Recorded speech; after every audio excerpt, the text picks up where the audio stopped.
Movie की शुरुआत में 100 साल पहले फ्रांस के सिटी में एक समुद्र किनारे होने वाले कॉन्वेंट को दिखाते हैं, जहां मैरी नाम की एक लड़की ग्रो अप होती है। उसे बचपन से ही समुद्र में तैरना बहुत ही पसंद है और अब वो एक टीनेजर बन चुकी है। कॉन्वेंट की नर्स के कई बार मना करने के बावजूद भी वो समुद्र में जाकर स्विमिंग करती है और मस्त एंजॉय करती है। असल में मैरी फ्रांस के किंग की बेटी है और उसके जन्म लेते ही उसे कॉन्वेंट भेजा गया था और वहाँ की नर्स उसकी देखभाल करती है। अब नर्स उसको डांटते हैं कि ऐसे पानी में तैरना नहीं चाहिए, लेकिन वो उनकी एक नहीं सुनती। वहाँ की नर्स उसे ये तक कहकर डांटती है कि क्या तुम्हें किसी शैतान की आवाज सुनाई देती है जो तुम पानी में यूं चाहती हो। तब मैरी उन्हें जवाब देती है कि क्या मुझे कुदरत की खूबसूरती को महसूस करने का भी कोई हक नहीं है। अब वहाँ के किंग लुइस को दिखाते हैं जो युद्ध में सफलता पाकर अपने देश के लोगों से मिलने आता है। तब उसके दुश्मन का भेजा हुआ एक आदमी उसे शूट करता है और गोली लगने से लुइस घोड़े से नीचे गिरता है। वहाँ लुइस का गुरु यानी एक प्रीस्ट भी रहते हैं और वो आकर लुइस को उठाते हैं और फिर से घोड़े पर बिठा देते हैं। लुइस को ज्यादा चोट नहीं आई होती, लेकिन तब लुइस को समझ आता है कि आखिर में वो भी एक इंसान है और वो लाइफ टाइम इस देश को रूल नहीं कर सकता और उसे एक ना एक दिन तो मरना ही है। अब वो सब डिनर करते हैं और वहाँ का हेल्थ मिनिस्टर जो एक डॉक्टर भी है वो लुइस की चोट पर ड्रेसिंग कर रहा होता है। तब प्रीस्ट लुइस से कहता है कि तुम इस तरह अकेले रहकर क्यों इतनी मेहनत कर रहे हो, तुम्हारी बेटी कॉन्वेंट में बड़ी हो रही है, उसे यहाँ क्यों नहीं बुला लेते। तब डॉक्टर लेबर्ट लुइस से कहता है कि मैं एक रिसर्च कर रहा हूँ और उस रिसर्च के लिए मुझे एक मरमेड की जरूरत है। उस मरमेड के खून से मैं आपको इमॉर्टल बना सकता हूँ। कि आपको बिना मौत की जिंदगी जीने की ख्वाहिश नहीं है। इसे सुनते ही लुइस भी इमॉर्टल होने की आशा में उस मरमेड को पकड़ कर लाने के ऑर्डर देता है और कुछ लोगों को समुद्र में भेजता है। अब अपनी जान को रिस्क में डालकर लुइस के ऑर्डर को ओबे करते हुए कुछ लोग समुद्र के बीच आते हैं। जो उस ग्लास से दूर देख रहा है वही हमारा हीरो येव्स है। अब वो कुछ देख लेता है और नीचे उतरकर सभी से कहता है कि सारे बॉम्ब रेडी रखो। अब ये कहकर वो पानी में बॉम्ब फेंकता है और वहाँ ब्लास्ट हो जाते हैं। फिर कुछ देर बाद देखते हैं तो जाल में कुछ फंस जाता है। फिर वो काफी फोर्स लगाकर जाल को ऊपर उठाते हैं। अब देखते हैं कि दो मरमेड जाल में फंसे हैं और वो मरमेड जाल से बाहर निकलने की कोशिश करते हैं। फिर पता चलता है कि उनमें से एक मेल मरमेड है। तब उसे कोई सोल्जर शूट करने जाता है और ये उसे रोककर उस मेल मरमेड को फिर से पानी में छोड़ देता है, क्योंकि इन्हें सिर्फ फीमेल मरमेड की जरूरत होती है। फिर वो लुइस को कबूतर के जरिए खबर भेजते हैं कि उन्होंने मरमेड को पकड़ लिया है और लुइस भी इस खबर को सुनते ही खुश हो जाता है। लेकिन प्रीस्ट को ये सब पसंद नहीं आता और उन्हें लगता है कि इमॉर्टल बनना भगवान की इच्छा के अगेंस्ट जाना है और ये सब शैतान का खेल है। और फिर वो लुइस की रिक्वेस्ट करने पर उस कॉन्वेंट में जाकर मैरी को लुइस के महल में ले आता है। अब क्योंकि मैरी पहली बार महल में आई होती है, इसलिए वो उसकी खूबसूरती को देखकर बड़ी सरप्राइज होती है और अब पता चलता है कि मैरी एक बहुत अच्छी म्यूजिशियन है और वो वायलिन भी बड़ा अच्छा बजा लेती है। अब लुइस को सुबह जगाने के लिए काफी म्यूजिशियन मिलकर वायलिन बजाते हैं। उस दिन सुबह लुइस वो सुनकर उठता है और कहता है फिर से यही म्यूजिक, ये सुनकर मेरे कान पक गए हैं। शायद प्रीस्ट मैरी को इस म्यूजिक बजाने के काम के लिए यहाँ लेकर आए हैं। अब सुबह उठने के बाद लुइस प्रीस्ट से अपने सिंस के लिए क्षमा मांगता है, क्योंकि उस रात वो कुछ लड़कियों के साथ था। यहाँ मैरी को एक अलग बिल्डिंग में लेकर जाते हैं और उस बिल्डिंग में सिर्फ मेड्स रहा करते हैं और वो मैरी के लिए एक बड़ा खाना अरेंज करते हैं। वहाँ मैगली नाम की एक मेड मैरी से फ्रेंडली तरीके से बात करती है और मैरी भी उससे लुइस के बारे में काफी कुछ बातों का पता करती है। अब उस देश के एक छोटे राजा होते हैं जो काफी वेल्थ और प्रॉपर्टी के मालिक होते हैं। उनका बेटा जेन लुइस से मिलने आता है और वो साथ में लुइस के लिए काफी महंगे गिफ्ट्स भी लाता है और वो लुइस के लिए बर्थडे गिफ्ट के तौर पर अलग से एक्सपेंसिव चीजें भी वहाँ लेकर आया होता है। अब लुइस उससे उसके पिता के हालचाल पूछते हैं। तब वो कहता है कि उनकी तबीयत ठीक नहीं है और वो कुछ दिन तक ही जिंदा रह पाएंगे। फिर खाना खाते समय प्रीस्ट लुइस से कहता है कि तुम मैरी की शादी जीन से क्यों नहीं करवा देते और लुइस को भी आइडिया पसंद आता है। यहाँ मैरी एक मेड की कॉस्ट्यूम में महल के बाहर जाती है। तब वहाँ के लेडीज उसको घूरती हुई देखती है। वो सोचती है कि मेड इतनी खूबसूरत कैसी है, पर मैरी एक स्टैचू को देखती है और वो उसकी सुंदरता को देखते रह जाती है। तब वहाँ से लुइस आता है और उससे डरकर अचानक पैर स्लिप होकर वो पानी में गिर जाती है और फिर जीन आकर उसे पानी से बाहर निकालता है। फिर वो पूरी तरह से भीग गई है ये देखकर लुइस वहाँ आता है और अपना कोट प्यार से उस पर चढ़ा देता है और वो चला जाता है। अब मैरी के लिए उस महल के अंदर एक बड़ा कमरा अरेंज करते हैं जहाँ काफी म्यूजिकल इंस्ट्रूमेंट्स होते हैं और वो बिल्कुल एक राजकुमारी की कमरा जैसा दिखता है।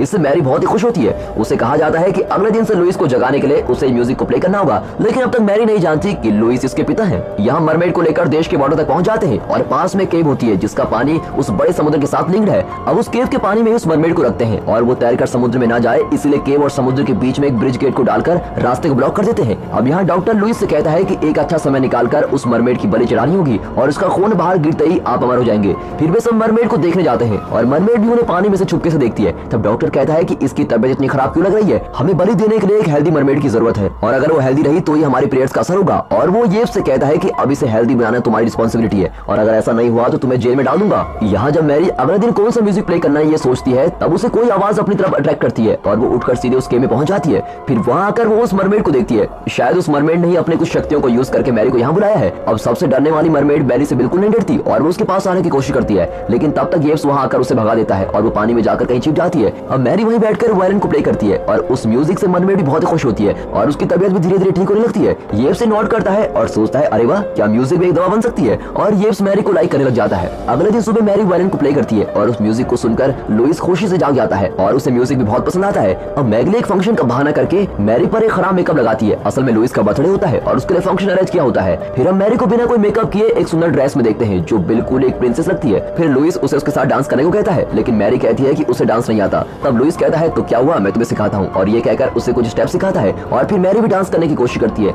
लेकिन अभी भी इसे पता नहीं है कि लुइस इसके डैड है। और उसी समय जेन मैरी को लाइक करने लग जाता है। फिर फंक्शन के बाद आसमान में स्काई क्रैकर्स के नजारे सभी लोग खुशी देख रहे होते हैं और मैरी चुपके से उस केव में मरमेड से मिलने जाती है और वो येव्स के साथ बातें कर रही होती है। तब डॉक्टर ने दोनों को बातें करते हुए देख लेता है, लेकिन मरमेड की तबीयत ठीक हो रही है ये देखते ही वो वहां से चला जाता है। अब अगले दिन लुइस मैरी के साथ एक गार्डन में जाता है। तब मैरी उससे पूछती है कि आप अक्सर लेडीज के साथ इस गार्डन में आया करते हैं। इस पर लुइस कहता है कि नहीं, मैं आज 18 साल बाद यहाँ आ रहा हूँ। 18 साल पहले मैं जिससे प्यार करता था उसके साथ यहाँ आया था और उसकी तस्वीर भी बनाई थी मैंने। आज तुम्हें यहाँ लेकर आया हूँ तो तुम्हारा भी स्केच बनाऊंगा। और ये कहकर वो उसका स्केच बनाता है और मैरी को बहुत ही पसंद आता है। फिर महल जाते ही डॉक्टर लुइस को खबर देता है कि अब मरमेड की हेल्थ ठीक हो गई है। और उसी समय दूसरी अनाउंसमेंट भी आती है कि उस छोटे राजा की मृत्यु होने के कारण अब उसका बेटा जीनी उसकी प्रॉपर्टी का मालिक बनेगा। तब उस फंक्शन में मैरी और येव्स को देखकर लुइस समझ लेता है कि मैरी येव्स को पसंद करती है। फिर उस मरमेड को उन्होंने किस तरह से पकड़ा था इस बात को एंटरटेनमेंट के लिए वो बोल रहे होते हैं और उस समय किसी बात पर जेन और येव्स के बीच कुछ आर्गुमेंट्स होते हैं। फिर एज यूजुअल मैरी चुपके से उस गेम में जाती है और वो अचानक पानी में कूद जाती है और वो इस मरमेड के साथ स्विम करती है। उसे लगता है कि मरमेड इसे कुछ कर देगी, लेकिन ऐसा कुछ नहीं होता। इनफैक्ट मरमेड उसके साथ फ्रेंडली मैनर से पेश आती है और वो उसके एकदम पास आ जाती है। तब मैरी उसे प्यार से टच करती है और देखती है कि उसका चेहरा बिल्कुल एक इंसान के चेहरे जैसा है। तब बाहर से जैसे येव्स मैरी को पुकारता है मरमेड भाग जाती है और मैरी भी पानी से बाहर आती है। तब येव्स उससे पूछता है कि अगर तुम्हें कुछ हो गया तो मैं क्या करूंगा।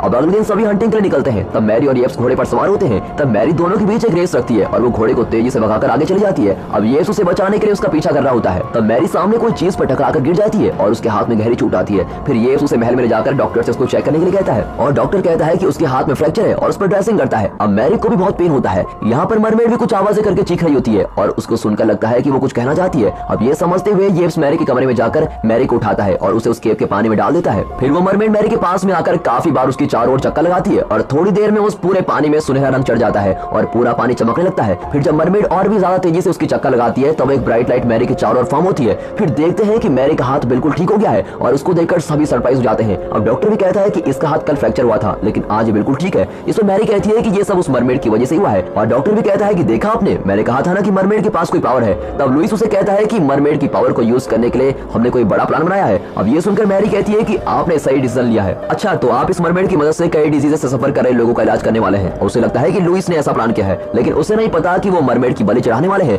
फिर येव्स उसे बताता है कि इस मरमेड को यहाँ किंग के लिए लाया गया है और इसे यूज करने के लिए उन्होंने बड़ा प्लान बनाया है। तब मैरी उसे कहती है कि किंग इसे नहीं मारेंगे और मुझे उन पर पूरा विश्वास है। और फिर वो दोनों साथ में घूमते हैं और बातें करते हैं। इस तरह वो दोनों एक दूसरे से प्यार करने लग जाते हैं।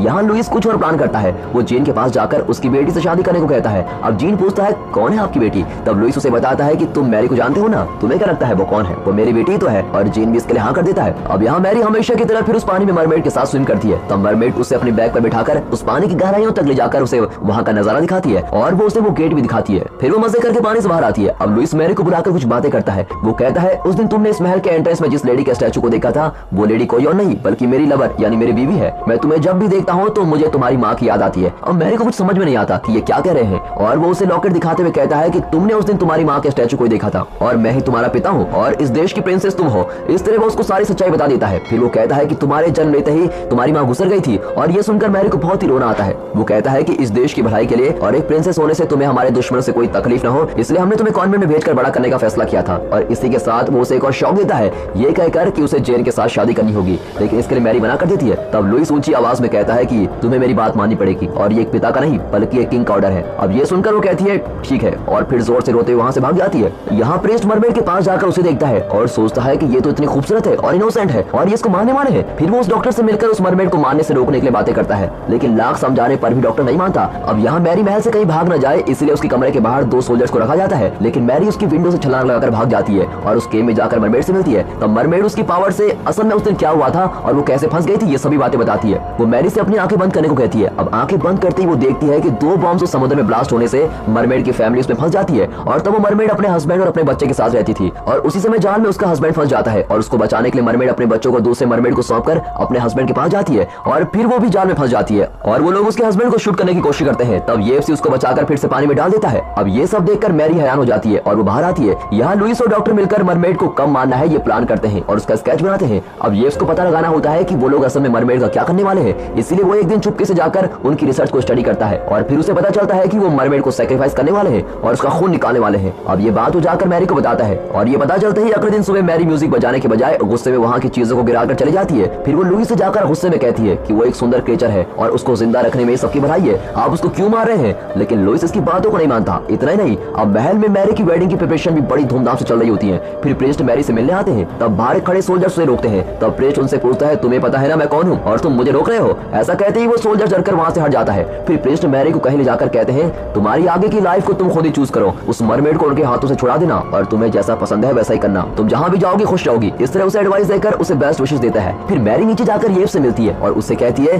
कि हमें किसी भी तरह उस मरमेड को बचाना होगा, लेकिन वो नहीं मानता। वो कहता है कि अगर किंग को ये पता चल गया तो वो हमको मार डालेंगे और मुझे जेल में नहीं जाना है। लेकिन इन सब बातों से मैरी नहीं डरती और वो उसे कहती है कि प्लीज उसे बचाने में तुम मेरी मदद करो। तब वो उसे पूछता है कि तुम्हारी वेडिंग की प्रिपरेशन कैसी चल रही है और वो जवाब देती है कि मैं उस वेडिंग को छोड़कर भाग कर आना चाहती हूँ और तुम्हारे साथ ही भागना चाहती हूँ, तुम क्या कहते हो? और ये सुनते ही येव्स की खुशी का ठिकाना नहीं रहता और उसकी मदद करने के लिए एग्री करता है। फिर वो समुद्र और केव के बीच में होने वाले उस गेट को ओपन करते हैं और उस दिन सोलर इक्लिप्स होने वाला है और मरमेड को बलि चढ़ाने के लिए ही इस दिन का प्लान किया गया है। इसलिए पानी का लेवल कम होने के कारण केव और समुद्र के बीच गैप ज्यादा होता है और वहाँ जाने के लिए एक बड़ी छलांग लगानी पड़ेगी और इसीलिए उस गैप में पानी भरना होगा और ये कैसे करेंगे इसके बारे में दोनों सोचते हैं और जल्दी वे वहाँ से एस्केप होने वाले हैं। ये सोचकर वे किस करते हैं और मरमेड उन दोनों को प्यार से किस करते हुए देख लेती है। फिर वे पानी के फ्लो को रोकते हैं और उसे बचाने के काम में लग जाते हैं। तब तक वहाँ डॉक्टर आ जाता है और दो सोल्जर्स को भी साथ ले आता है। सोल्जर्स उन्हें शूट करने की कोशिश करते हैं। तब येव्स एक सोल्जर के हाथ से गन छीनकर उन्हें शूट कर देता है और डॉक्टर दूसरे सोल्जर से गन लेकर उस मरमेड को शूट करने की कोशिश करता है। तब मैरी वहाँ से चिल्लाकर कहती है कि हमने गेट को खोल दिया है, किसी तरह जंप करके वहाँ पर चले जाओ। और मरमेड भी देखती है कि गेट अब ओपन है। तब येव्स आकर डॉक्टर को पकड़ लेता है और दोनों एक दूसरे को शूट करते हैं और दोनों पानी में गिर जाते हैं। अब गोली किस पर चली है ये पता न चलकर मैरी घबरा जाती है और पानी में खून भरने लगता है।